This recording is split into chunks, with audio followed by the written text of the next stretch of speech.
Buat jejak sebanyak mungkin, buatlah jejak dalam bidang Anda sendiri, sekecil apapun itu.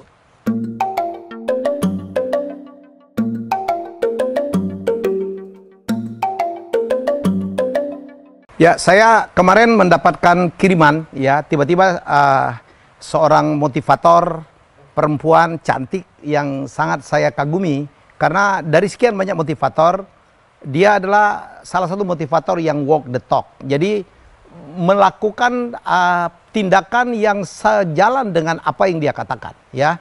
Jadi itu motivator yang walk the talk. Jadi tokoh satu ini yaitu Mary Riana, ya, dengan buku pertamanya Mimpi $1 Juta, dia menceritakan bagaimana dia sebagai agen asuransi di Singapura mencapai mimpinya untuk mendapatkan penghasilan $1 Juta. Dia menulis buku dan kemudian menjadi sangat populer di Indonesia, menjadi seorang motivator handal, menginspirasi banyak orang untuk mengejar mimpinya, pernah dijadikan film, dan beliau adalah juga dipercaya untuk membawakan sebuah talk show di salah satu jaringan televisi swasta yang berjudul I'm Possible. Dan saya juga pernah menjadi tamunya pada saat beliau siaran, ya, Mary Riana siaran di salah satu radio swasta di Jakarta. Mary Riana juga pernah menjadi tamu saya dalam sebuah kuis, yaitu kuis versus yang tayang di salah satu stasiun. Kemarin Mary WA saya menanyakan alamat saya dan ternyata saya dikirimin bagus banget gitu ya. Dan ternyata isinya adalah buku.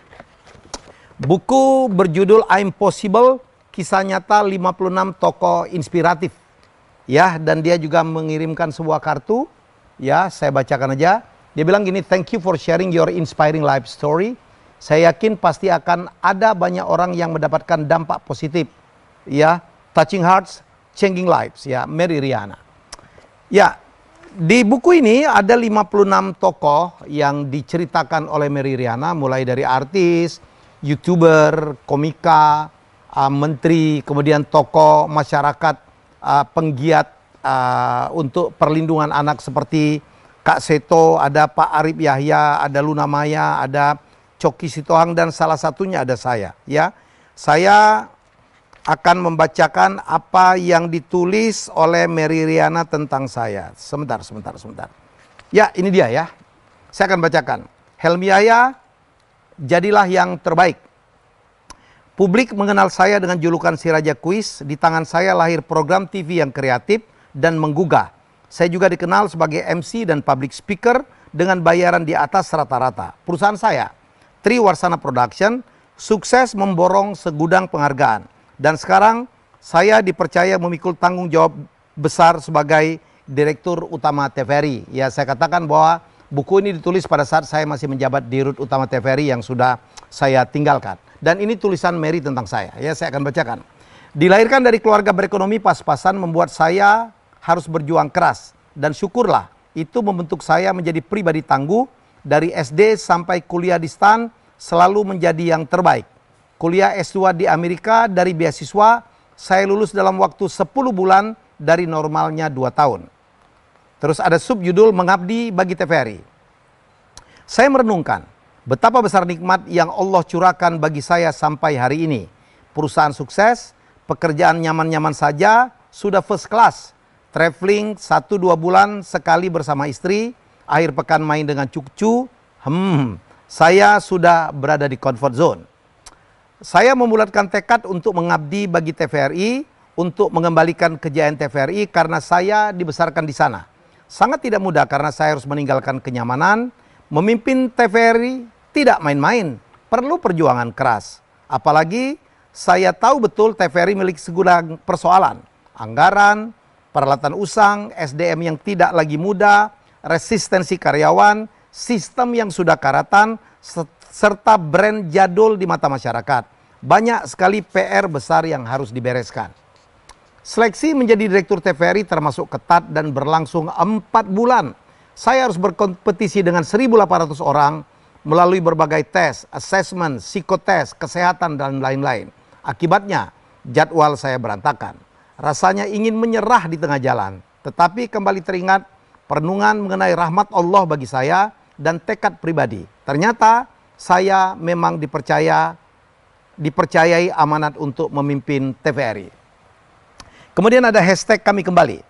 Memang tidak mudah membereskan PR besar di TVRI. Belajar dari Pak Jonan, Dirut PT KAI bahwa pemimpin harus terlihat. Saya memutuskan untuk tidak melulu ngantor di belakang meja. Lebih memilih turun ke lapangan, bertemu langsung dengan para karyawan. Saya makan nasi bungkus bersama karyawan. Saya juga mengarahkan mereka sampai jam 2 pagi. Lahirlah budaya baru yang bukan TVRI banget. Perlahan TVRI mulai berubah. Layarnya berubah, kontennya lebih menyangkau kaum milenial, dan banyak orang mulai menonton. Kakak saya, Tantowi, saat pulang ke Indonesia sempat tampil di TVRI, dia mengirim WA ke saya. Kamu hebat, TVRI sudah berubah.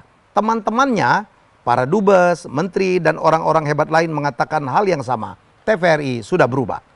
Beri saya waktu 2 tahun agar TVRI kembali menjadi idola. Hashtag kami kembali selalu saya serukan. Subjudul berikutnya, Live is Short. Hidup itu singkat sekali. Tuhan memberi kita kesempatan. Terlalu sia-sia kalau kita hidup biasa-biasa saja. Dimanapun dan kapanpun berusaha menjadi yang terbaik. Berusaha lebih keras dari yang lain. Orang sukses pasti berusaha lebih keras dari orang biasa. Tidak ada orang sukses yang pemalas. Saya setiap hari bangun jam 3 atau 4 pagi, jam berapapun tidurnya. Dan orang sukses selalu berenergi dari cara bicaranya, cara jalannya. Semua akan terlihat dari way of life-nya. Mari melakukan yang terbaik dan memberikan arti untuk orang lain. Arti hidup adalah bagaimana kita memberikan jejak perjalanan hidup kita.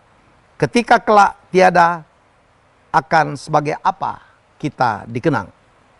Penutup dari Mary Riana, ada quote dari saya, mari buat jejak sebanyak mungkin, buatlah jejak dalam bidang Anda sendiri, sekecil apapun itu. Terima kasih Mary. Ya semoga Mary juga sukses, terus menginspirasi Indonesia. Jangan pernah lelah untuk menginspirasi Indonesia. Kapan-kapan jadi tamu saya di YouTube channel saya, Helmi Yahya Bicara. Ya, sukses Mary dan juga jayalah terus Indonesia.